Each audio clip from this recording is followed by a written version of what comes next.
નમો અરિહંતાણં નમો સિદ્ધાણં નમો આયર્યાણં નમો ઉજ્જયાણં નમો લોયે સૌસાહુનાં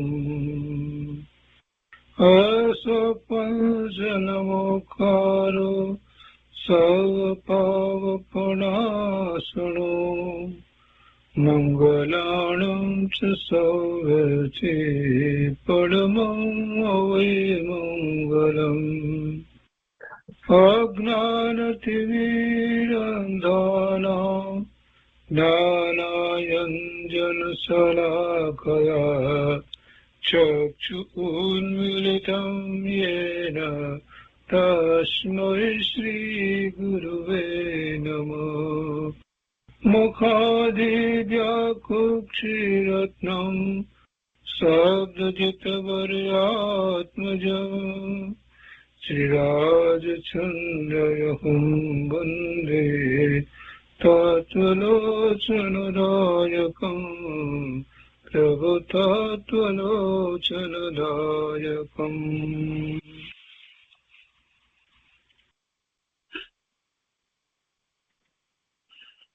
કૃપાળુદેવના વચનામૃતનો સ્વાધ્યાય. એમાં આપણે 23મા વર્ષના પત્રોનો સ્વાધ્યાય કરી રહ્યા છીએ. એમાં પત્રાંક 84નો સ્વાધ્યાય આપણે કર્યો. હવે પછીથી આગળ લઈએ છીએ પત્રાંક 85 થી. પાના નંબર 201, પત્રાંક 85.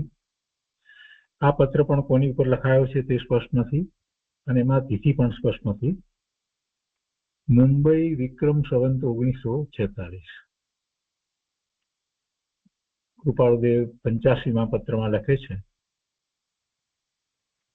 કે સમજીને અલ્પભાષી થનારને પશ્ચાતાપ કરવાનો થોડો જ અવસર સંભવે છે.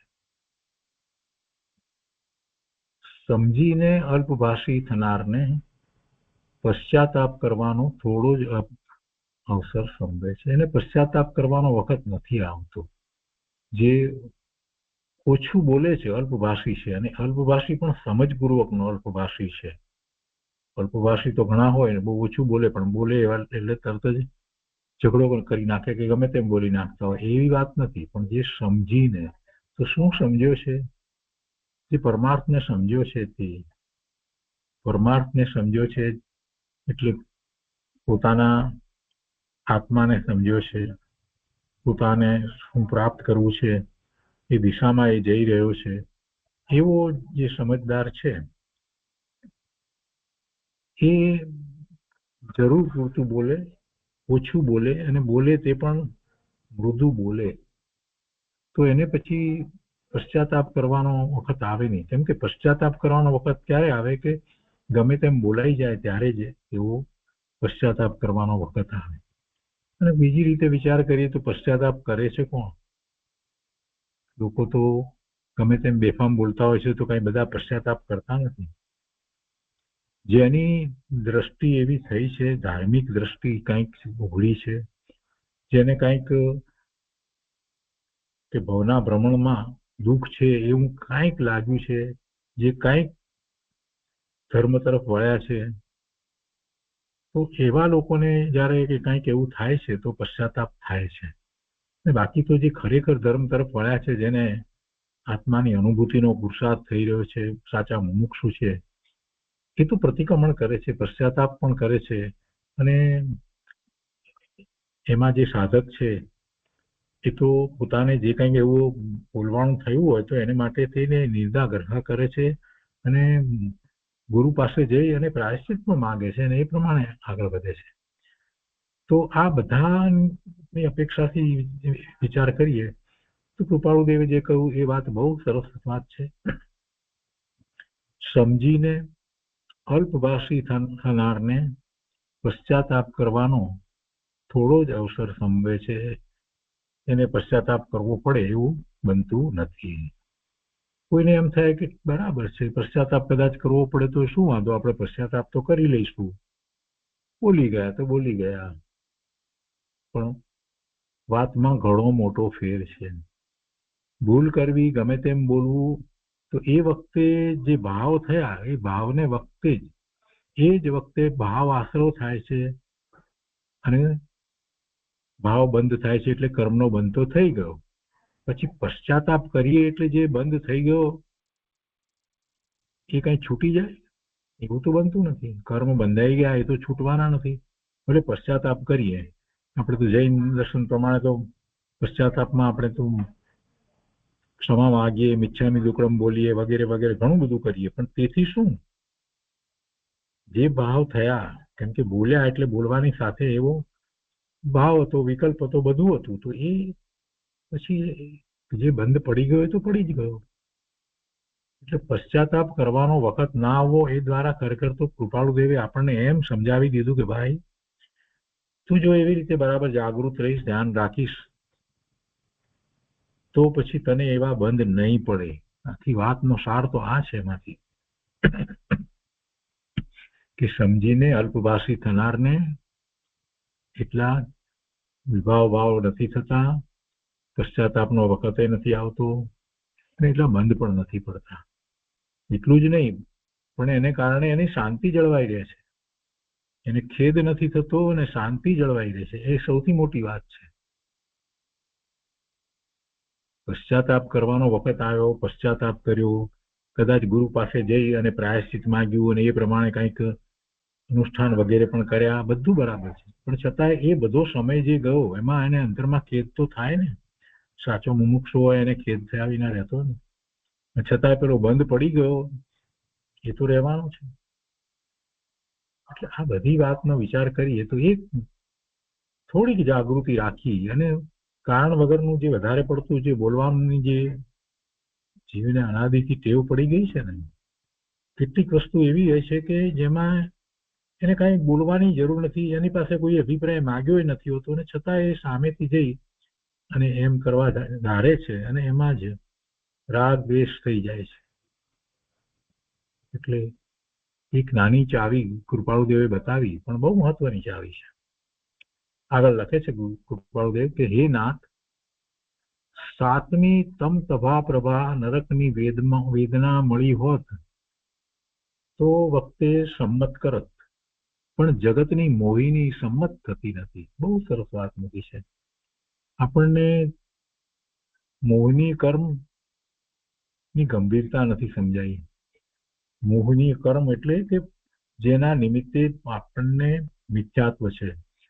જો મિથ્યાત્વને સમયસારમાં બે રીતે કહેવામાં આવ્યું છે કે મિથ્યાત્વ એક તો જે મોહનીય કર્મ જે છે એના ઉદય રૂપ જે છે તે કર્મમાં રહેલું, અને બીજું જીવને મિથ્યાત્વ છે તે. એમ મિથ્યાત્વ બે પ્રકારે ત્યાં કહ્યું છે. એટલે મોહનીય કર્મનો ઉદય, દર્શન મોહનીય કર્મ અને ચારિત્ર મોહનીય કર્મના ઉદય, જેને કારણે જીવને મિથ્યા શ્રદ્ધા અને મિથ્યા આચરણ થાય છે, એ મોહનીયની વાત કરી છે. અને કૃપાળુદેવે એના સંબંધી ઘણી વાત કરી છે કે સૌથી મોટું જો કાંઈ પણ હોય તો એ મોહનીય કર્મ છે, કે જેને કારણે બાકીના બીજા બધા કર્મો પણ પછી એ રીતે જ એવા જ એના ઉદયો થાય, એટલે એ પ્રમાણે જ બંધાયા હોય અને એની સાથે પછી એમ જોડાણ થાય છે. મોહનીય જાય તો પછી બીજા કર્મોનું જોર ઘટી જાય, એવી વાત કૃપાળુદેવે કરી છે. એમ જ છે, વસ્તુ સ્વરૂપ પણ એવું છે. સૌથી પહેલા મિથ્યાત્વ જાય એટલે મોહનીય જાય, દર્શન મોહનીય જાય, એની સાથે અનંતાનુબંધી ની ચોકડી ચારિત્ર મોહનીયની જાય, અને એટલું થાય એટલે સમ્યક દ્રષ્ટિ થયો, ચોથા ગુણસ્થાનની દશામાં આવ્યો, એ જીવને પછી કોઈના ભ્રમણ હવે વધારે થવાના નથી. વધારેમાં વધારે ભાવ અંદર કયા કૃપાળુદેવ, પણ એટલી પણ ઓછા ભાવની અંદર એ સિદ્ધ દશાને પ્રાપ્ત કરી લે છે. એટલે મુખ્ય કર્મ કયું છે? મોહનીય કર્મ. મિથ્યાત્વ જેને કારણે રહે છે તે મોહનીય કર્મ. અને મિથ્યાત્વ જાય છે તેમાં એમ નથી કે મોહનીય કર્મ જે છે એ ખરી ગયું એટલે મિથ્યાત્વ ગયું, એવી તો કોઈ વાત નથી. દરેકને જેને પણ સમ્યક પ્રગટ કર્યું છે તો એ બધાને એમ જ થયું છે કે મોહનીય કર્મનો ઉદય હતો અને છતાંય એને ભગવાનના જ્ઞાનમાં જેમ આત્માનું સ્વરૂપ, જગતનું સ્વરૂપ જે રીતે કહેવાયું છે તે રીતે એને સ્વીકારી અને પોતે એવી અનુભૂતિ કરી જગતમાં બધું જ છે, આટલા બધા પદાર્થો છે, આટલા જીવો છે, આ બધું છે, તે બધું હોવા છતાં પણ એનાથી જુદો પોતે ભગવાન આત્મા છે અને એ પોતે પોતાના સ્વરૂપમાંથી આવતા સુખ, શાંતિ, આનંદને પ્રાપ્ત કરવા માટે સક્ષમ છે અને એવો પુરુષાર્થ એ કરી શકે છે. એ વાત ભગવાનના જ્ઞાનમાં આવી, એનો જેને સ્વીકાર કર્યો અને એ જ્યારે એ જ રીતે આગળ વધે છે તો પછી એ વખતે દર્શન મોહની કર્મના ઉદયો છે, મિથ્યાત્વ છે, તો એ બધું હોવા છતાં પણ જ્યારે સાચી દિશામાં પુરુષાર્થ કરે છે તો સમ્યક તો પ્રગટ કરે જ છે. ત્યારે પછી કઈ કર્મ નડતું નથી. કર્મ તો એને નડે છે કે જે કર્મની સાથે, કર્મના ઉદયની સાથે જોડાય છે, એને કર્મ નડે છે. અને આ મોહનીય કર્મ જે છે એ જ મુખ્ય છે. એને કારણે જીવને ભવના ભ્રમણ થાય છે. કેમ કે જ્યાં સુધી મિથ્યાત્વ છે ત્યાં સુધી એનું જ્ઞાન જે છે તે પણ બધું અજ્ઞાન છે. મિથ્યાત્વ સહિતના જ્ઞાનને જ અજ્ઞાન કહેવામાં આવે છે. એટલે એમ એ અજ્ઞાન ભાવે પરિણમતો થતો જીવ સંસારમાં શુભાશુભ ભાવે થઈ અને ભવના ભ્રમણ કરે છે, ચાર ગતિમાં રખડે છે. એ તો મોટામાં મોટું દુઃખ છે. તો સૌથી પહેલું કયું જાય છે, શું જાય છે? તો કે મોહનીય, દર્શન મોહનીય કર્મ અને ચારિત્ર મોહનીય કર્મની પ્રકૃતિને આપણે કર્મની પ્રકૃતિ તરીકે લઈએ એ વાત તો બરાબર, પણ છે સાથે પણ એને અનુસરીને એની સાથે જોડાઈને જીવના જે પ્રકારે ભાવ થાય છે એની મુખ્યતા સમજવાની છે. તો એવા ભાવ ન થાય અને પછી એટલે સુધી સાચી વાત, ભગવાનના જ્ઞાનમાં આવેલી વાત પોતાને સમજાઈ જાય, એનો સ્વીકાર થઈ જાય અને પોતાના સ્વરૂપનો એવો સ્વીકાર થાય અનુભૂતિપૂર્વકનો, એ પછીથી એની શ્રદ્ધા સમ્યક થાય છે.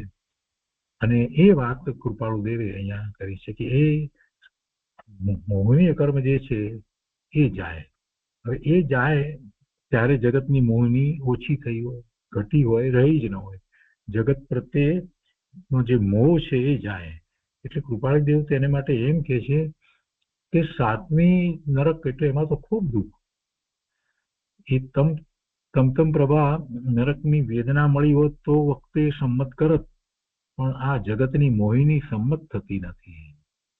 જગતની મોહિની સંમત થતી નથી. જગતમાં જે કંઈ ચાલી રહ્યું છે, જે સંયોગો જે છે, જે પદાર્થો પ્રાપ્ત થાય છે, આ બધું જે કંઈ છે એ બધું સંમત નથી. કેમ સંમત નથી? કેમ કે એના પ્રત્યે જે મોહનો ભાવ છે તો સંમત નથી. જો મોહના ભાવ વિના એનું લક્ષ કરવામાં આવે છે તો પછી કોઈ એની સાથે સંબંધ છે નહીં, તો કોઈ એને માટે કઈ દુઃખની વાત, ખેદની વાત એમ છે જ નહીં. જગતના પદાર્થો, સંયોગો, આ બધું જે છે એ ખરેખર જીવને મિથ્યાત્વને કારણે દુઃખનું કારણ થાય છે અને એને કારણે એને શુભાશુભ ભાવ થાય, રાગ દ્વેષના પરિણામ થાય છે અને ભવના ભ્રમણ થાય છે. પણ એ મિથ્યાત્વ જાય તો પછી મોહ ચાલ્યો જાય, તો પછી જગતમાં કોઈ વસ્તુ પ્રત્યે મોહ રહેતો નથી. અને જ્યાં મોહ છે, રાગ છે, તો સાથે દ્વેષ પણ હોય છે. તો એ બધું સાથે ચાલી જાય, કસાયો એના ચાલ્યા જાય. ચારિત્ર મોહની કર્મની પ્રકૃતિઓના નિમિત્તે જીવોને ક્રોધ, માન, માયા, લોભ એવા પરિણામ થાય છે ને, એ બધા કસાય છે અને 9 પ્રકારના 9 કસાય. તો આ બધું શું છે? એ બધું જીવની પર્યાયમાં થાય છે, જીવના પરિણામ રૂપે થાય છે, પણ એમાં નિમિત્ત કારણ તરીકે એ ચારિત્ર મોહની કર્મની પ્રકૃતિઓ છે. તો એ બધો જ મોહ, દર્શન મોહ અને ચારિત્ર મોહ, શ્રદ્ધામાં ભ્રમ, શ્રદ્ધામાં ભ્રમણા, શ્રદ્ધામાં ખોટી શ્રદ્ધાને કારણે મોહ, અને એ જ રીતે ચારિત્રનું. તો એ બધું અને એ જ્યારે થાય છે, એ જ્યારે એવું મિથ્યાત્વ રહે છે ત્યાં સુધી જગતનું સ્વરૂપ એ વિપરીત દેખાય છે. એટલે જગતમાં એને મોહ થાય છે, જગતના પદાર્થો પ્રત્યે થાય છે. તો એ મોહને કાઢવાની વાત એમણે આ રીતે લીધી છે કે એ જગતની મોહની સંમત થતી નથી. એટલે એમને તો મિથ્યાત્વ જોઈતું નથી, એમ કે છે મિથ્યાત્વ ના હોવું જોઈએ. તો પછી જગત તો જગત જ રહેવાનું છે. મિથ્યાત્વ ગયા પછીથી કઈ જગતની અંદર ફેર પડવાનો છે? વસ્તુ, પદાર્થો, જીવો એ બધામાં તો કાંઈ ફેર પડવાનો નથી. એ તો એમનું એમ જ રહેશે. પણ એની મોહની ચાલી જશે. મિથ્યાત્વને કારણે જે મોહની હતી એ ચાલી જશે. અને એમ થતા પછી એને એવા કર્મના બંધ પડતા નથી અને બીજા કર્મનું જોર પણ પછી કોઈ રહેતું નથી. એક વખત સમ્યક શ્રદ્ધા થઈ, સાચી શ્રદ્ધા થઈ, ત્યાર પછીથી ઘાતી કર્મની પ્રકૃતિઓ જે એના સ્વભાવ ભાવનો ઘાત થવામાં નિમિત્ત કારણ થાય છે ને, એ બધું મંદ પડી જાય છે. બધું મંદ પડી જાય છે. તો આખો એમાંથી આપણને બોધ તો એ મળે છે કે મને મિથ્યાત્વ ખપતું નથી. બીજું બધું ગમે તે દુઃખ હોય, વેદના મળે તો પણ મને કઈ વાંધો નથી, પણ મને મિથ્યાત્વ ન જોઈએ, એમ કહેવાનો આશય છે. સાતમી તમતમ પ્રભા નરકની વેદના સહી શકાય, પરંતુ આ મિથ્યાત્વ હોય કે જે ભવના ભ્રમણનું કારણ છે એ મને ન જોઈએ. એ પછીથી આગળ ત્રીજી વાત કરે છે કે પૂર્વના અશુભ કર્મ ઉદય આવે વેદતા જો સોચ કરો છો તો હવે એ પણ ધ્યાનમાં રાખો કે નવા બાંધતા પરિણામે તેવા તો બાંધતા નથી. જ્યારે પૂર્વના અશુભ કર્મ ઉદયમાં આવે ત્યારે તો પ્રતિકૂળતા હોય, દુઃખ હોય, અશાંતિ હોય, ચિંતા હોય, આ બધું હોય અને એ કોઈને ગમતું નથી. એ માટે એ સોચ કરે છે કે આવા કર્મ, આવા ઉદયો આવ્યા, એને વેદે છે તો એ દુઃખી થઈ જાય છે, એને ખેદ પણ થાય છે. તો કે છે કે આ જયારે થાય છે, પૂર્વના અશુભ કર્મ ઉદયમાં આવ્યા હોય એને વેદતા જે વિચાર આવે છે, તો હવે એ પણ ધ્યાનમાં રાખો કે નવા કર્મ બંધાય, નવા જે કર્મ બંધાય છે એ એવા તો નથી બંધાતા ને. જે અત્યારે એવા પ્રસંગો આવ્યા, એવા સંયોગો આવ્યા જે કર્મના ઉદયને કારણે, તો એવા જ પ્રકારના નવા કર્મ તો હું નથી બાંધતો ને. એમ ધ્યાનમાં રાખો, એમ જાગૃતિ રાખો. તો હવે એ પણ ધ્યાનમાં રાખો કે નવા બાંધતા પરિણામે તેવા તો બંધાતા નથી ને. અને એ દ્વારા કૃપાળુદેવે સંવરની ભાવના બતાવી દીધી કે પોતાને કર્મ ન બંધાય એમ લક્ષ્ય રાખવું જોઈએ. પછી એમાં એમ ન હોય કે અમુક બંધાય ને અમુક ન બંધાય, એમ કરવા બેસશે તો એમ કઈ થવાનું નથી. કહેવાય તો એમ જ માત્ર, એટલે જે પાપના ઉદયો આવ્યા હોય અને વેદના થતી હોય વગેરે હોય તો એ ઉપરથી કહેવાય તો એમ કે ભાઈ આ પૂર્વે બાંધ્યા હતો તો હવે ભવિષ્યમાં એવા પાપના કર્મના બાંધતો. પણ તો પાપ અને પુણ્ય બંને પ્રકારના કર્મ જે છે એનાથી રહિત થવાનો જ્યારે નિર્ણય કરે છે તો જ પાપથી અટકી શકે છે. નહીતર એને એમ હોય કે ના મારે પુણ્યના કર્મ બાંધવા છે ને પાપના નથી બાંધવાના, તો એ તો થવાનું જ નથી. એકલો શુભ ભાવ એમ રહી શકતો નથી. શુદ્ધ ભાવનો જે પુરુષાર્થ કરે છે એને જ સૌથી પહેલા અશુભ ભાવ જાય છે અને પછી અશુભ કર્મની પ્રકૃતિઓ નથી બંધાતી, શુભ બંધાય છે. પણ એ શુદ્ધ ભાવના આશ્રય, શુદ્ધ ભાવનો નિર્ણય કરીને શુદ્ધ ભાવને પ્રગટ કરવાનો પુરુષાર્થ કરે છે. તો પણ શુદ્ધ ભાવનો કોઈ વિકલ્પ જ નથી અને માત્ર એમ ધારે કે ના મારે બધું શુભ જ, તો એવું બનવું મુશ્કેલ છે, એમ થઈ શકતું નથી. આગળ કહે છે કે આત્માને ઓળખવો હોય તો આત્માના પરિચય થવું, પર વસ્તુના ત્યાગી થવું. ઉપાય પણ બતાવી દીધો, શું કરવું અને એનો ઉપાય પણ બતાવ્યો. આત્માને ઓળખવો હોય તો આત્માના પરિચય થવું. વ્યવહારમાં પણ કોઈ પણ વ્યક્તિને આપણે ઓળખવી હોય તો એનો પહેલા પરિચય કરીએ, એના વિશે જાણીએ બરાબર બીજાઓ પાસેથી પણ, અને એના વધારે પરિચયમાં આવીએ, ઘણી વાર મળીએ અને ત્યારે સાચો પરિચય થાય કે ખરેખર કેવો છે. તો એવી રીતે આત્માનો પરિચય કરવો હોય તો આત્મા વિશે જ વિચાર થવો જોઈએ. શાસ્ત્રમાંથી ચારે અનુયોગના શાસ્ત્ર ભલે વાંચીએ પણ દ્રવ્યાનુયોગનો ખાસ કરી અને વિશેષ અભ્યાસ કરવો જોઈએ. તો એમાંથી જ આત્મા કેવો છે અને ભગવાને જેવો કહ્યો છે તેવો આપણને ખ્યાલમાં આવશે અને એમ આત્માની ઓળખાણ થશે. પણ એ ઓળખાણ પણ કેવી છે? માહિતીરૂપ ઓળખાણ છે. એ માહિતી રૂપ ઓળખાણ છે. એટલે આત્માને જ્યારે જાણીએ છીએ કે એ અનુભવમાં આવે એવો છે તો એનો અનુભવ કરવો જોઈએ, ત્યારે સાચી ઓળખાણ થાય, આત્માની અનુભૂતિ થાય. અને એમ કરવા માટે શું કરવું પડે? તો કે છે કે પર વસ્તુના ત્યાગી થવું. બહાર બીજી અનેક પ્રકારની વસ્તુઓ અને બીજા સાથેના સંબંધો જે છે એનું મહાત્મા ઘટી જાય, એના પ્રત્યે ઉદાસીનતા આવે તો આ તરફ એટલે કે સ્વરૂપ તરફ, આત્મા તરફ વળી શકાય. એટલે પર વસ્તુના ત્યાગી થવું. પર વસ્તુના ત્યાગી થવામાં એ વસ્તુ કઈ એને રોકતી નથી કે જેથી કરીને એને પર વસ્તુના ત્યાગી થવું પડે. એટલે પર વસ્તુના ત્યાગી થવામાં તો શું કરવાનું છે? એના પ્રત્યેનું વલણ, એના પ્રત્યેની રુચિ, એના પ્રત્યેની મમતા, પર વસ્તુ પ્રત્યેની મમતા એ છોડવાની છે. વસ્તુ તો ભલે ને પડી, વસ્તુ છે તો કઈ મમતા થાય છે એમ નથી હોતું, પણ સાચી સમજ નથી, પર વસ્તુ સંબંધીની સાચી સમજ નથી, એટલે એના તરફ મમતા થાય છે. પર વસ્તુ મને સુખનું કારણ થાય છે એવી મિથ્યા સમજ છે, મિથ્યા માન્યતા છે, એટલે એ પર વસ્તુ જે છે એ તરફ વલણ રહ્યા કરે છે. અને એમ જ્યારે થાય છે તો પછી આત્માના પરિચય કેવી રીતે થવાશે? પછી આત્માનું લક્ષ્ય કેવી રીતે થાય? આત્માની ઓળખાણ કેવી રીતે થાય? એટલે પર વસ્તુના ત્યાગી થવું એનો અર્થ એ છે કે એની રુચિ, પર વસ્તુની રુચિ ઘટી જવી. અને એ સમજપૂર્વક થાય કે ખરેખર પર વસ્તુ મને હિતનું કારણ નથી, એ મને ઈષ્ટ નથી, એનાથી મને સુખ થતું નથી. અને એમ પર વસ્તુનું વલણ છૂટે ને પછી પર વસ્તુ તરીકે પણ પોતાથી દૂર ચાલી જાય. પણ દૂર ચાલી જાય અને હજી એમાં ઈષ્ટ બુદ્ધિ પડી હોય તો ભલે ને વસ્તુ ના હોય તે છતાંય એનો ત્યાગ તો થયો જ નથી. એ તો એને જોઈએ છે, એની પાસે નથી પણ એને જોઈએ છે, એમાં એને હિતની બુદ્ધિ છે, ઈષ્ટ બુદ્ધિ છે, એને સુખનું કારણ લાગતું હોય તો પાછો હતો એનો એ જ વસ્તુ વિના પણ પાછો એ જ પર વસ્તુના વિકલ્પોમાં જ રોકાઈ રહે છે. તો પછી સ્વરૂપ તરફ કેવી રીતે વળશે? આત્મા તરફ કેવી રીતે વળશે?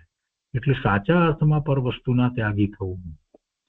અને એમ કરી અને પોતાના લક્ષ્યને સ્વ તરફ વાળવું, સ્વરૂપ તરફ વાળવું, આત્મા તરફ વાળવું, આત્માનો પરિચય કરવો, એવા શાસ્ત્રોનો અભ્યાસ કરવો, અને એવો જેને અભ્યાસ છે, જેને એવી અનુભૂતિ છે, એમની પાસેથી એમની નિશ્રામાં રહી અને માર્ગદર્શન પ્રાપ્ત કરવું. તો એમ આત્માને ઓળખવું. તો આત્માને ઓળખવો હોય તો આત્માના પરિચય થવું અને પર વસ્તુના ત્યાગી થવું. એ પછી કહે છે કે જેટલા પોતાની પૂતગલિક મોટાઈ ઈચ્છે છે તેટલા હલકા સંભવે છે.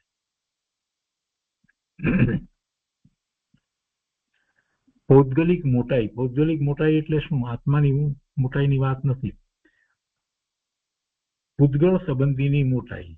તો જીવને સંસાર અવસ્થામાં પૂતગળનો સંયોગ છે, અને જેટલા પ્રકારે પૂતગળનો સંયોગ છે દરેકમાં એ પોતે મોટાઈ કરે. જેમ કે બહારમાં એને જે વસ્તુ પ્રાપ્ત થઈ છે, મકાન, કાર, કપડા, જે કંઈક કોમ્પ્યુટર બધું છે, તો એમાં એને મોટાઈ હોય. એ સૌથી મોટી પૌદ્ગલિક મોટાઈ. એ પછી બીજી પૌદ્ગલિક મોટાઈ જે છે તો એને પોતાનું જે શરીર છે એમાં એની શક્તિ કે એના રૂપ કે એ બધા માટે થઈ એને એની મોટાઈ અભિમાન હોય. એ બીજા પ્રકારની પૌદ્ગલિક મોટાઈ છે. એ બીજા પ્રકારની મોટાઈ છે. તો જેટલા પ્રમાણમાં આ મુખ્ય બે પ્રકાર, એક તો બહાર જે પોતાથી દૂર છે એ બધું જ પૂતગળની રચનાઓ, પૂતગળના એ બધા સ્કંદ, અને બીજું જેની સાથે રહ્યો છે એવું શરીર, એ પણ પૂતગળ. તો એ બંનેમાં એ મોટાઈ ઈચ્છે છે.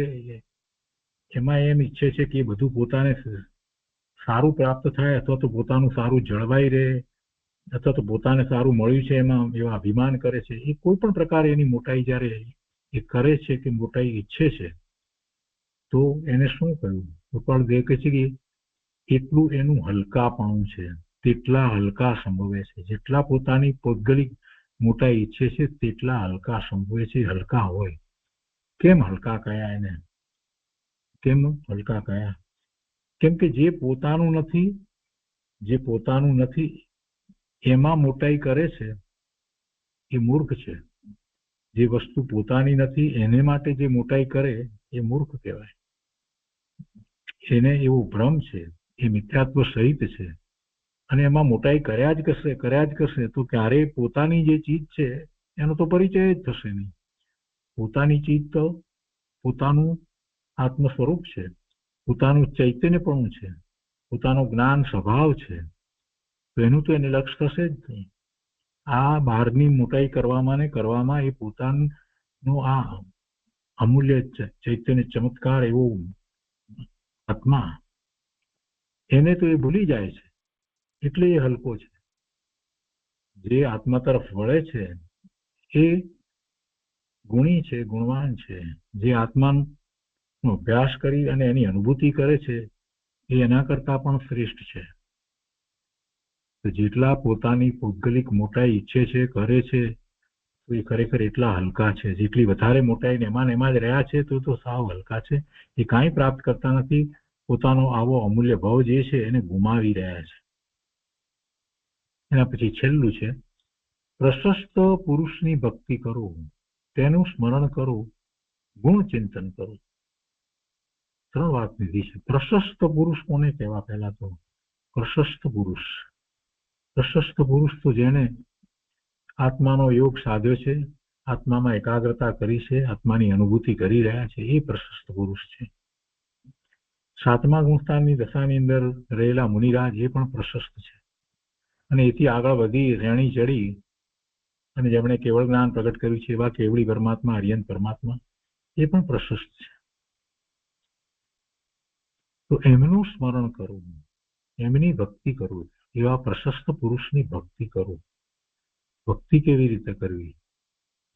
એવા પુરુષ છે, સાક્ષાત પ્રત્યક્ષ છે. એવા સમૂહશરણમાં જઈએ તો એવા તીર્થંકર પરમાત્મા હોય, એવા બીજા કેવળી પરમાત્મા હોય, એ બધા આર્યન પરમાત્મા હોય, અને એ સિવાય એમના ગણધર, આચાર્ય, ઉપાધ્યાય, મુનિ, એ બધા 7મા ગુણસ્થાન, 6ઠ્ઠા ગુણસ્થાનની દશાવાળા હોય, 7મે 6ઠ્ઠે હોય. એ બધા પ્રશસ્ત કહેવાય. અને એ બધાના સંગમાં રહીએ, એમની નિશ્રામાં રહીએ અને એમની ભક્તિ કરીએ, એટલે કે એ જે માર્ગદર્શન આપે છે એનો સ્વીકાર કરીએ, એ એમની ભક્તિ છે. એમને બીજી કોઈ ભક્તિ જોઈતી નથી, એમને કઈ પ્રશંસા જોઈતી નથી. તો એમની ભક્તિ શું થાય? કોઈની પણ આપણને ભક્તિ ક્યારે થાય? એના ગુણોનો ખ્યાલ આવે અને એમના દ્વારા આપણું કલ્યાણ થઈ રહ્યું છે કે કલ્યાણ થયું છે, ત્યારે આપણે એની ભક્તિ કરીએ, ત્યારે આપણે એને માનીએ છીએ. તો એવો ભાવ કે એમના દ્વારા મારું કલ્યાણ થઈ રહ્યું છે, એવો ભાવ એમના પ્રત્યે આવે અને એ જે કંઈ માર્ગદર્શન આપશે એમાં મારું કલ્યાણ જ છે. અને એમ પછી વર્તવામાં આવે ત્યારે એવી અનુભૂતિ થયા વિના રહેતી નથી. એટલે આપોઆપ અંદરમાંથી એમના પ્રત્યે ભક્તિભાવ થાય છે, એમના પ્રત્યે અહોભાવ થાય છે, એમના પ્રત્યેનો ખૂબ વિનયનો ભાવ સદાય જળવાઈ રહે છે. તો એ પ્રશસ્ત પુરુષની ભક્તિ એ રીતે થાય. પણ કોને થાય? જેને એવી રુચિ થઈ છે, જેને એવા મહાપુરુષનું જીવન જોઈ જાણી અને એવી રુચિ થઈ છે એ પ્રગટ કરવાની, એને થાય છે. એટલે એમના ગુણોને જાણવાથી એ વાત થાય, એ સિવાય તો બનતું નથી. એટલે એમાં ગુણોનું ચિંતન કરો, એ વાત લીધી છે. એમના ગુણોનું ચિંતન કરો.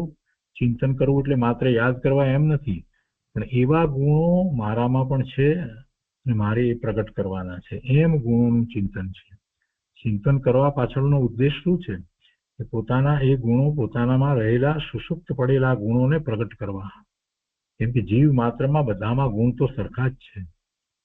પોતાના ગુણનો જે વિચાર કરી અને એને પ્રગટ કરવા માટેનો પુરુષાર્થ કરે છે એ ગુણવાન છે, ને જે નથી કરતો એને આપણે ગુણવાન કહેતા નથી. ગુણ તો છે, શક્તિ રૂપે તો બધામાં છે. તો પ્રશસ્ત પુરુષની ભક્તિ કરો, તેનું સ્મરણ કરો, એમને યાદ કરો વારંવાર. જો એ નથી તો એમને યાદ કરી અને એમના ગુણોનું ચિંતન કરો, અને પ્રત્યક્ષ છે તો એમની ભક્તિ દ્વારા એમના ગુણોનો સ્વીકાર કરો, વિનય કરો અને એમની પાસેથી માર્ગદર્શન પ્રાપ્ત કરો. તો એ રીતે આ 85મો સત્ર પૂરો થયો. એ પછી 86મો પત્ર છે. એ પણ આવો નાનો પત્ર છે પણ બહુ મહત્વનો છે. 86મો પત્ર પણ કોઈની ઉપર લખાયો છે એ અહીંયા સ્પષ્ટ નથી. ફક્ત સંવંત 1946માં લખાયો છે એટલું છે. ક્યાંથી લખાયો છે એ પણ નથી. મુંબઈથી લખાયો છે કે વવાણિયાથી કે ક્યાંથી લખાયો છે એ પણ નથી. ફક્ત સંવંત 1946માં આ પત્ર લખાયો છે. કોની ઉપર લખાયો છે એ પણ ખબર નથી. પણ કૃપાળુદેવ જે લખે છે એ વાંચીએ આપણે. નિસ્પૃહી મહાત્માઓને અભેદ ભાવે નમસ્કાર. જો અધ્યાત્મનો પત્ર હોય ને ત્યારે કૃપાળુદેવ આવું જ કંઈક વચન લખતા હોય છે. એમના વચનામૃતમાં અને એમના પત્રોમાં કેટલીક વખત ઉપર એવું જ કંઈક મથાળું લખતા હોય છે, એવું જ હેડિંગ હોય છે. નિસ્પૃહી મહાત્માઓને અભેદ ભાવે નમસ્કાર. નિસ્પૃહી મહાત્માઓને નમસ્કાર એટલું લખ્યું હોત તો ન ચાલે. અભેદ ભાવે નમસ્કાર એમ શા માટે લખ્યું? કૃપાળુદેવ કારણ વગર કોઈ એક પણ શબ્દ વધારાનો લખે નહીં. નિસ્પૃહી, જેને કોઈ સ્પૃહા નથી એવા મહાત્માઓ, કોઈ પણ પ્રકારની ઈચ્છા નથી, એટલે બધી ઈચ્છાઓને જેમણે જીતી લીધી છે. અને ઈચ્છાઓને જીતી લીધી છે એનો અર્થ જ એ થાય કે એમને જીતેન્દ્રિયપણું છે. નિસ્પૃહી મહાત્માઓને, કેમ કે મહાત્મા લીધા છે, નિસ્પૃહી મહાત્માઓને અભેદ ભાવે નમસ્કાર. નમસ્કાર તો કરીએ છીએ પણ અભેદ ભાવે. એમના વિશે આપણે બીજો કોઈ વિકલ્પ કરતા નથી. એક તો એ અભેદ ભાવનો નમસ્કાર થાય. એક અર્થ એવો થાય કે અભેદ ભાવે નમસ્કાર એટલે બીજો કોઈ એમના સંબંધી આપણે બીજો વિકલ્પ કરતા નથી. એમાં બીજો કોઈ ભેદ જોતા જ નથી. મહાત્માને વિશે માત્ર ને માત્ર એ મહાત્માને આપણે એવા સત્પુરુષ જાણીએ છીએ. એ સિવાય બીજો કોઈ દ્રષ્ટિકોણ એમના વિશે આપણો છે જ નહીં. એક એટલે બીજો કોઈ ભેદ પાડતા નથી. એક અર્થ એ છે. અને બીજો અભેદ ભાવે નમસ્કાર એટલે એમણે જે પ્રાપ્ત કર્યું છે, એમણે જે પ્રાપ્ત કર્યું છે એવું જ મારું પણ સ્વરૂપ છે. નિસ્પૃહી મહાત્માઓને અભેદ ભાવે નમસ્કાર એટલે મારામાં અને એમનામાં કોઈ ફેર નથી. એમણે એ પ્રાપ્ત કર્યું છે, પ્રગટ કર્યું છે, અને મારું એ શક્તિ રૂપે છે. એમાં કોઈ ભેદ નથી. હું પણ એવો જ છું. એમ નમસ્કાર. અને એમ જ્યારે નમસ્કાર કરવામાં આવે તો જીવને પુરુષાર્થનો હંમેશા ખ્યાલ રહ્યા કરે કે શક્તિ રૂપે જે હું મહાત્માની સમાન છું તો એને મારે વ્યક્ત કરવું જોઈએ. એની પ્રગટતા કરવાની બાકી છે. સિદ્ધ સમાન હું જ્યારે કહું, સિદ્ધ ભગવાનને નમસ્કાર કરું અને એમાં હું એમ કહું કે હું પણ સિદ્ધ સમાન શુદ્ધ પૂર્ણ પવિત્ર છું, એમ કરી અને સિદ્ધ ભગવાનને જ્યારે નમસ્કાર કરું છું તો દરેક વખતે મને યાદ આવે કે સિદ્ધ ભગવાને તો એ સિદ્ધ દશાને પ્રગટ કરી છે અને મારી તો એ સિદ્ધ દશા હજી શક્તિ રૂપે પડી છે. એની પ્રગટતા થઈ નથી. પણ અભેદ ભાવે જોઈએ તો શું છે? તો કે મારું સ્વરૂપ એમના જેવું જ છે. કોઈ ભેદ નથી. એ બેમાં કોઈ ભેદ નથી. એટલે એમ અભેદ ભાવે નમસ્કાર. નિસ્પૃહી મહાત્માઓને અભેદ ભાવે નમસ્કાર. એમાંથી પુરુષાર્થની વાત નીકળે છે. પછી આગળ લખે છે કે અનંત કાળ થયા જીવને પરિભ્રમણ કરતા છતાં તેની નિવૃત્તિ કેમ થતી નથી? અનંત કાળ થયા જીવને પરિભ્રમણ કરતા છતાં તેની નિવૃત્તિ કેમ થતી નથી? અને તે શું કરવાથી થાય? આ વાક્યમાં અનેક અર્થ સમાયેલ છે. તેને વિચાર્યા વિના કે દ્રઢ વિશ્વાસથી ઝૂર્યા વિના માર્ગના અંશનું અલ્પ ભાન થતું નથી. બીજા બધા વિકલ્પો દૂર કરી આ એક ઉપર લખેલું સત્પુરુષોનું વચનામૃત વારંવાર વિચારી લેશું. શું કહે છે? અનંત કાળ થયા જીવને પરિભ્રમણ કરી રહ્યો છે, છતાં એને તેની નિવૃત્તિ પરિભ્રમણની એટલે કે ભવના ભ્રમણ થઈ રહ્યા છે, એની નિવૃત્તિ કેમ થતી નથી? સંસાર પર્યાય જાય અને સિદ્ધની પર્યાય પ્રગટ થાય ત્યારે એની નિવૃત્તિ થઈ કહેવાય. તો આ ભ્રમણ થઈ રહ્યા છે છતાં એ કેમ અટકતા નથી? તો ભાઈ અટકાવવાનો, એ ભ્રમણથી રહિત થવાનો ઉપાય ક્યાં કર્યો છે? ઉપાય કર્યો છે તો સાચો ઉપાય નથી કર્યો, અને કાં તો એ ઉપાય કર્યો છે તો પૂરા જોરપૂર્વક, પૂરા વિશ્વાસપૂર્વક, પૂરી શ્રદ્ધાપૂર્વક ઉપાય એવો કર્યો નથી, એટલે પછી ભવના ભ્રમણ ચાલુ જ રહ્યા છે. તમોસરણમાં જઈ આવ્યો આ જીવ, ભગવાનની વાણી સાંભળી, પણ એનો સત્કાર સ્વીકાર થયો નહીં, વાણીનો માત્ર સાંભળી એટલું જ, અને એવો પુરુષાર્થ થયો નહીં. એટલે પછી ભવના ભ્રમણ ક્યાંથી અટકે? એટલે અનંતકાળથી એમ જ થયું છે, જીવે એવી ભૂલ કરી જ છે. અનંતકાળ થતા જીવને પરિભ્રમણ કરતા છતાં તેની નિવૃત્તિ કેમ થતી નથી? અને પછી હવે કહે છે આગળ તેને શું કરવાથી થાય એ વિચાર કરવાનો. નથી થઈ એ વાત તો બરાબર છે, તો શું કરવાથી થાય? તો જેમની નિવૃત્તિ થઈ છે એમના પુરુષાર્થનો વિચાર કરવાથી, એમની શ્રદ્ધા અને એમના ચારિત્રનો વિચાર કરવાથી આપણને માર્ગદર્શન પ્રાપ્ત થાય. અને સાચું પૂર્ણ માર્ગદર્શન તો એવા સત્પુરુષની નિશ્રામાં રહી અને એમની આજ્ઞાએ એવો પુરુષાર્થ કરવામાં આવે તો થાય. પણ પોતે પોતાની મતિ કલ્પનાએ, અમને તો ધર્મમાં બધી ખબર પડે છે, શાસ્ત્ર વાંચીએ છીએ અને અમે બરાબર પુરુષાર્થ કરીએ છીએ, તો પુરુષાર્થ થઈ શકતો નથી. એટલે સદગુરુ નિશ્રામાં એ પુરુષાર્થ થાય છે, અને એવો સાચો પુરુષાર્થ કરવાથી ભવના ભ્રમણ અટકે છે. એટલે કે સમ્યક દર્શન થાય છે. ભવના ભ્રમણ અટકવા એનો અર્થ શું? કે સમ્યક દર્શન થાય તો હવે વધારે ભવ ન થાય. ભવના ભ્રમણ અટકવા એનો અર્થ શું? સમ્યક દર્શન થવું. અનંતકાળ થતા જીવને પરિભ્રમણ કરવા છતાં કેમ નિવૃત્તિ નથી થઈ? તો કે એને સમ્યક દર્શન પ્રગટ નથી કર્યું. સમ્યક દર્શન પ્રગટ કરે, ચોથા ગુંઠાને આવે તો પછી બધું બહુ હોય નહીં. એટલે બીજી રીતે કહીએ તો અહીંયા આખી વાત તેના ઉપર લઈ ગયા છે કૃપાળુદેવ. ભાઈ તું સમ્યક દર્શન પ્રગટ કર. શું કરવાથી થાય? તો સમ્યક દર્શન પ્રગટ કરવાથી થાય. આ વાતને એ રીતે લેવાની છે, અને એ રીતે સમ્યક દર્શનનો પુરુષાર્થ કરવાનો છે. સમ્યકત્વનો પુરુષાર્થ થાય તો પછી આગળ એમાં ચારિત્રનો પુરુષાર્થ થયા વિના રહે જ નહીં. દેખે છે કે આ વાક્યમાં અનેક અર્થ સમાયેલ છે. એટલે આ રીતે અનેક અર્થ સમાયેલ છે. એમાં બીજો એક અર્થ એ છે કે પેલો તો એને એવો નિર્ણય થાય, એને મિથ્યાત્વ રૂપી દારૂ પીધો છે ને, એટલે એને ભાન નથી કે પોતે કોણ છે. તો પહેલો તો એને નિર્ણય થાય કે આ જે ભવના ભ્રમણ હું કરી રહ્યો છું એ કઈ મારું સાચું સ્વરૂપ નથી, અને એમાં આ ભવના ભ્રમણમાં તો દુઃખ છે. તો એ વાત પણ સાથે નીકળે છે. નહીતર કોણ પૂછવાનું હતું કે ભવના ભ્રમણ શા માટે થાય છે? આ ભવના ભ્રમણ નો જેને થાક લાગ્યો છે એ એમ પૂછે છે કે ભવના ભ્રમણ અનાદિથી કેમ થઈ રહ્યા છે, કેમ એ ટળતા નથી. જેને એનો થાક લાગ્યો છે, જેને એનાથી દુઃખ છે, એ પૂછે છે. એટલે એ વાત પણ સાથે નીકળે છે કે આનો આવો વિચાર કરવા વાળો જે છે એ કોણ છે? તો કે જેને હવે નિર્ણય થયો છે કે ભવના ભ્રમણ થી છૂટી શકાય છે.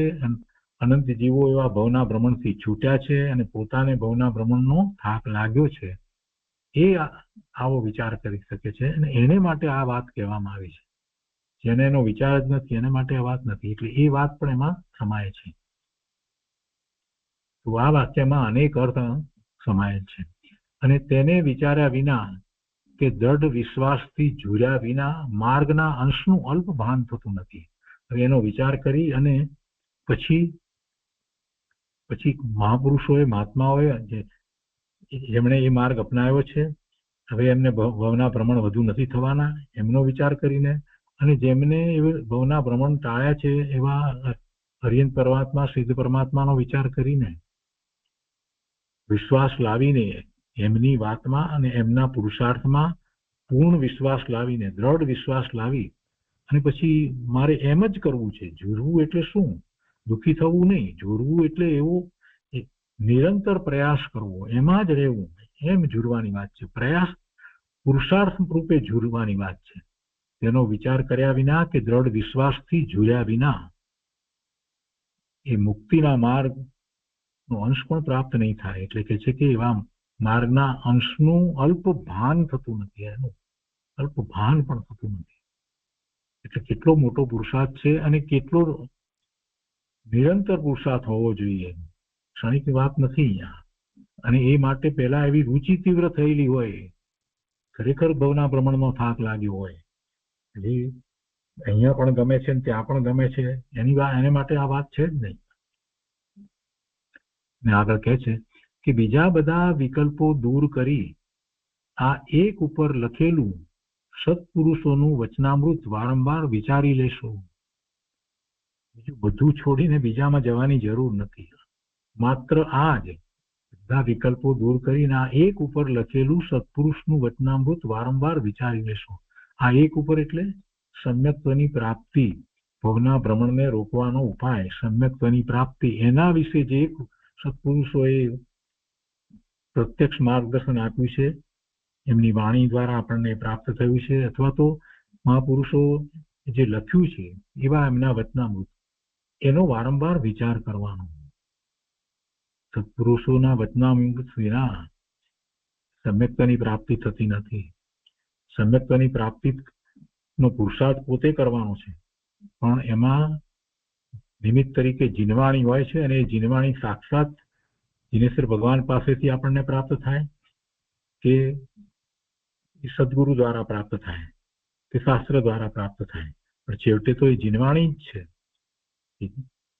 એ સમ્યક્ત પ્રાપ્ત કરવા માટેનું મહત્વનું કારણ છે, મુખ્ય નિમિત્ત કારણ છે. બીજું બધું બાજુ પર રહ્યું, પણ એના વિના ચાલે નહીં. જીનવાણી દ્વારા વસ્તુ સ્વરૂપને સમજી, પોતાના સ્વરૂપને સમજી, પુરુષાર્થને પણ જીનવાણી દ્વારા સમજી અને પછી એ આગળ વધે છે. પણ એ બધું ખબર છે, બધી વાત ખ્યાલમાં છે, એનું જ્ઞાન છે, માહિતી રૂપે બધું ખબર હોય, તેથી કઈ સમ્યક તો થઈ જતું નથી. એને માટેનો પુરુષાર્થ એને જાતે કરવો પડે છે. આગળ કહે છે કે સંસારમાં રહેવું અને મોક્ષ થવા કહેવું એ બનવું અસુલભ છે. જો વધારે માર્ગદર્શન આપ્યું છે આગળ કે આ રીતે સત્પુરુષોના વચનામૃત ઉપર જયારે તું વિચાર કરીશ તો તને ખ્યાલમાં આવશે કે સંસાર અને મોક્ષ એ બંને તદ્દન વિરુદ્ધ દશાઓ છે. સંસાર પર્યાયમાં દુઃખ સિવાય બીજું કાંઈ નથી, અને મોક્ષ તો પોતાનું શુદ્ધ સ્વરૂપ જેમાં પૂર્ણ આનંદ સુખ શાંતિની દશા છે. એ બંને દશા છે, મોક્ષની પણ દશા છે અને સંસાર એ પણ દશા છે, પર્યાય છે. તો હવે બેમાં કેવી રીતે રહેવાય? આમાં રહે કે આમાં રહે? સંસારમાં રહેવું અને પછી મોક્ષ થવા કહેવું એ બનવું અશુભ છે. તો શું કરવું? સંસારમાં રહ્યા છે એ જ બધાએ છેવટે મોક્ષને પ્રાપ્ત તો કર્યો છે ને, તો બરાબર છે.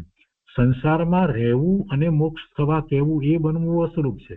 પરંતુ સંસારમાં રહ્યો હોય પણ એ સંસાર છોડવાના દ્રઢ નિર્ણય સહિત એમાં રહ્યો હોય કે જેને સંસારની ભાવના નથી, સંસારની તદ્દન રુચિ ઉડી ગઈ છે, એમ એ સંસારમાં રહ્યો છે.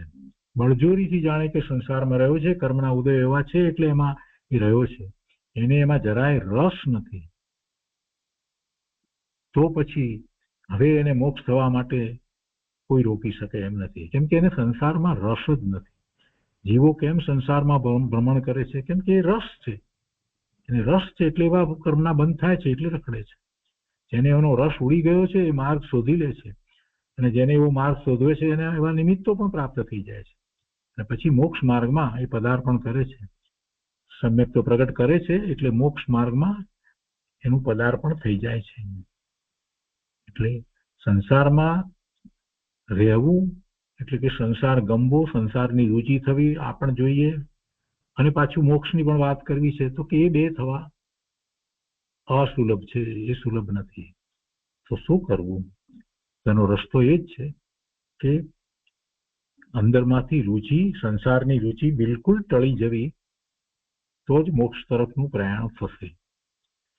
આગળ કહે છે કે મૈત્રી સર્વ જીવ પ્રત્યે હિત ચિંતવના. એના અર્થ કયા છે? કેટલાક શબ્દો આપ્યા છે. મૈત્રી કોને કેવી? મૈત્રી એટલે શું?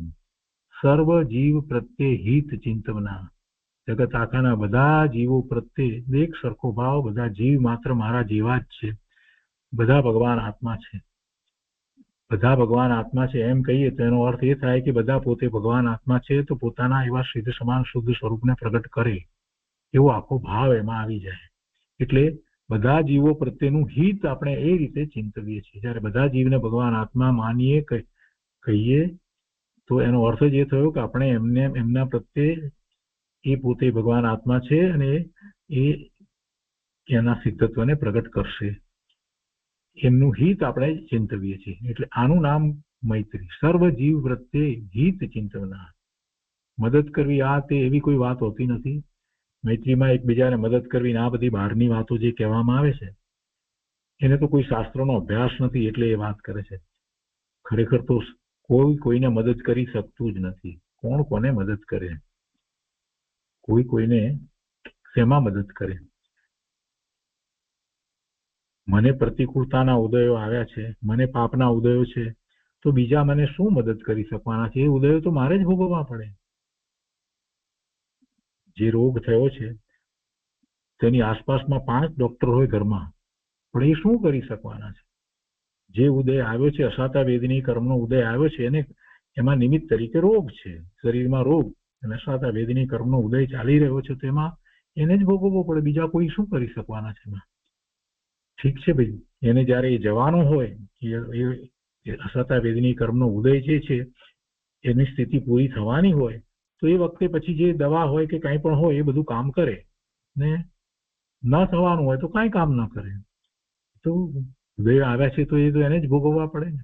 પીડા આવે તો કોણ ભોગવે? એ જ ભોગવે ને. એ જ રીતે દરેક વસ્તુની માં એ વાત સમજવાની છે કે કોઈ કોઈને મદદ કરે છે એવું બહારથી આપણને દેખાય, કોઈ આપણને મદદ કરે છે એવું બહારથી દેખાય, પણ વાસ્તવમાં કોઈ કોઈની મદદ કરી શકતું જ નથી. બધું પોતપોતાના ઉદયને આધીન થઈ રહ્યું છે. એના ઉદય એવા હોય ત્યારે એ પ્રમાણે હોય, અને પછી ઉદયો બીજા આવે તો બીજી રીતે થાય. તો એમાં આપણે જે સામાન્ય સ્થૂળપણે માનીએ છીએ કે મૈત્રી એટલે એકબીજાને મદદ કરવી વગેરે, એ બધી વાત જે છે એ વ્યવહારથી કહેવાની વાત છે. વાસ્તવમાં તો એને મદદ ત્યારે જ મળે. એને મિત્ર ન હોય એવો અજાણ્યો માણસ પણ મદદ કરે. ક્યારે કરે? કેમ કે એને ઉદય આવ્યો હોય ત્યારે કરે. એવો ઉદય હોય, સાતા વેદનીનો ઉદય હોય તો ગમે તે આવીને એને મદદ કરે. એ વખતે ક્યાંયથી પણ આવે. જંગલમાં બેઠો હોય તો કોઈક માણસ આવીને મદદ કરી જાય. એટલે ખરેખર જોવા જઈએ તો એ બધું જે થાય છે તે થાય છે. એટલે એ બધાને આપણે મૈત્રી ભાવના તરીકે માનીએ છીએ, એ મૈત્રી ભાવના નથી. કોઈથી વેર ન કરવું એ સામાન્ય અર્થમાં કહેવામાં આવે છે, એ વાત સારી છે મૈત્રી ભાવનાની. પણ એનાથી વધારે શ્રેષ્ઠ જો કોઈ વાત હોય તો સર્વ પ્રત્યે હિત ચિંતવના. બધાનું હિત ચિંતવીએ, ગમે તે હોય. એ મારા પ્રત્યે ગમે તેવો ભાવ રાખતો હોય, પણ છતાં આપણે તો એને એમ કહીએ કે ભગવાન છે ને, ભગવાન આત્મા છે ને, એ પણ પોતે પોતાનું સિદ્ધત્વ પ્રગટ કરે. આ હિત ચિંતવનાથી, અને આ સાચી મૈત્રી ભાવના કહેવાય. પછી પ્રમોદની વાત કરી છે. પ્રમોદને વિશે કહે છે કે ગુણજ્ઞ જીવ પ્રત્યે ઉલ્લાસ પરિણામ એને પ્રમોદ કહેવાય. પ્રમોદ એવો આનંદ કોને માટે થાય? જેના એવા ગુણવાન જીવો છે તો એમના ગુણોને જોઈ અને આપણને એવો આનંદ થાય, ઉલ્લાસ થાય, એ પ્રમોદ ભાવના છે. મોટા ભાગનાને બીજાના ગુણો જોઈ અને ઈર્ષા થાય. અહીંયા કે છે પ્રમોદ એનાથી ઉલટી ભાવના છે કે બીજાના ગુણો જોઈ અને ઉલ્લાસ થાય. એ પછી કરુણાની વાત લીધી છે. કરુણા વિશે આપણે ઘણી વાર વાત કરી છે કે સામાન્ય રીતે કરુણા તો ભગવાનને વિશે જે શબ્દ પ્રયોગ કરાય કે કરુણા તો પરમાત્માને હોય, ભગવાનને હોય, કેવડી પરમાત્માને હોય. કેમ એમને કરુણા હોય? અથવા તો એવા મહાપુરુષોને, ગણધર ભગવાન, આચાર્ય ભગવાન, એવા બધા મહાપુરુષોને કરુણા હોય. કેમ એમ? કેમ કે એમણે પ્રાપ્ત કરી લીધું છે અને એમને એ પ્રાપ્ત કર્યા પછીથી અંદરમાંથી એમ થાય છે કે મારા જેવું આ બધા પ્રાપ્ત કરે. એવો જે ભાવ છે એ ખરેખર કરુણાનો ભાવ છે. પોતે જે પ્રાપ્ત કર્યું છે એટલે સાચું સુખ, પોતે પરમાર્થે જે સાચું સુખ પ્રાપ્ત કર્યું છે એ સાચું સુખ બીજાઓ પ્રાપ્ત કરે એ માટે એને જે વિકલ્પ ઉઠે છે એ ખરેખર કરુણા કહેવામાં આવે છે. એ સાચી કરુણા છે. બાકી આપણને બીજાઓ પ્રત્યે એનું દુઃખ જોઈ અને જે ભાવ થાય છે એને તો ખરેખર અનુકંપા કહેવામાં આવે છે. એને તો અનુકંપા કહીએ. કોઈને દુઃખી જોઈને આપણને મદદ કરવાનો વિચાર આવે આપણે તો એ અનુકંપા કહેવાય. દુઃખી જોઈને આપણે પણ દુઃખી થઈએ, શરીરે આ બિચારાનું આ દુઃખ ક્યારે ટળે એવો આપણને વિકલ્પ અંદરમાં આવે તો એ બધી અનુકંપા કહેવાય. મદદ કરવાનો ભાવ, આપણે મદદ કરીએ, વ્યવહારથી કહેવાય મદદ કરી એમ. બાકી તો એનું એવું પુણ્ય હોય એટલે એને એ પ્રાપ્ત થવાનું જ હોય, એ આપણે હોઈએ કે બીજો હોય, ગમે તે દ્વારા એને તો એ પ્રાપ્ત થવાનું જ હતું. તો એને અનુકંપા કહેવામાં આવે. અહીંયા જરાક જુદી રીતે કૃપાળુદેવે લીધું છે. એટલે અહીંયા કરુણામાં કહે છે કે કોઈ પણ જીવને જન્મ મરણથી મુક્ત થવાનું કરવું એ કરુણા છે. કોઈ પણ જીવને જન્મ મરણથી મુક્ત થવાનું કરવું એ કરુણા છે. એટલે આમાં જો એ જગ્યાએ આપણે કરુણા અને ભગવાનની કરુણા તરીકે લઈએ તો આ વાત એકદમ બરાબર બેસે કે ભગવાનને એમ જ છે, કેમ કે પોતે તો મુક્તિને લહે છે, પોતે તો હવે ભાવ મોક્ષની દશામાં બિરાજી રહ્યા છે, તો એ તો મુક્ત જ છે, હવે નિર્વાણ પામી અને સિદ્ધ થવાના જ છે. ત્યારે એમને એવો ભાવ થાય છે કરુણાનો કે આ જીવો પણ મારી જેમ મુક્ત દશાને પ્રાપ્ત થાય, મારી જેમ મુક્ત દશાને પ્રાપ્ત થાય, બધા જીવો સિદ્ધત્વ પ્રકટ કરે. તો એ એમની કરુણા છે. એટલે ભગવાનને માટે જે આપણે વાત કરીએ તો એ બરાબર અહીંયા આ અર્થમાં આવે છે. કોઈ પણ જીવને જન્મ મરણથી મુક્ત થવાનું કરવું. એટલે આવી કરુણા ખરેખર આપણે કરી નથી શકતા, પણ છતાં આપણે એટલો ભાવ રાખી શકીએ કે પણ ભગવાન આત્મા છે ને એનો પણ એવો જ પુરુષાર્થ થાય, એવો ભાવ આપણે રાખી શકીએ તો એ કંઈક અંશે કરુણા જે કહેવાય. પણ સાચી કરુણા તો જેને પ્રાપ્ત કર્યું છે એ જ કરી શકે. એ પછી મધ્યસ્થતા છેલ્લું લીધું છે, મધ્યસ્થતા એટલે નિર્ગુણી જીવ પ્રત્યે મધ્યસ્થતા. મધ્યસ્થતા એ રીતે લીધી છે. મધ્યસ્થ રહેવું એટલે બેની વચ્ચે મધ્યસ્થ રહેવું, એ મધ્યસ્થતાની વાત અહીંયા નથી. એ તો બધું વ્યવહારમાં કહેવામાં આવે મધ્યસ્થપણું, પક્ષપાત ન કરવો એવું મધ્યસ્થપણું, એવી વાત આપણે વ્યવહારથી લઈએ છીએ. પણ અહીંયા તો ઉત્કૃષ્ટ વાત કરી છે. નિર્ગુણી જીવ પ્રત્યે મધ્યસ્થતા. નિર્ગુણી એટલે જેને એવા ગુણ નથી, જેને એવા ગુણ કોઈ પ્રગટ નથી થયા, એવા પ્રત્યે મધ્યસ્થ ભાવ રહેવું એટલે શું કે ભલે અત્યારે વર્તમાનમાં એની દશા એવી છે, એના કોઈ ગુણો, સારા ગુણો દેખાતા નથી, પ્રગટ દેખાતા નથી, એના બધા અવગુણ જ આપણને દેખાય છે. તે છતાંય એ ભગવાન આત્મા છે અને એ એક દિવસ એ પણ એ પોતાના શુદ્ધ સ્વરૂપને પ્રગટ કરશે.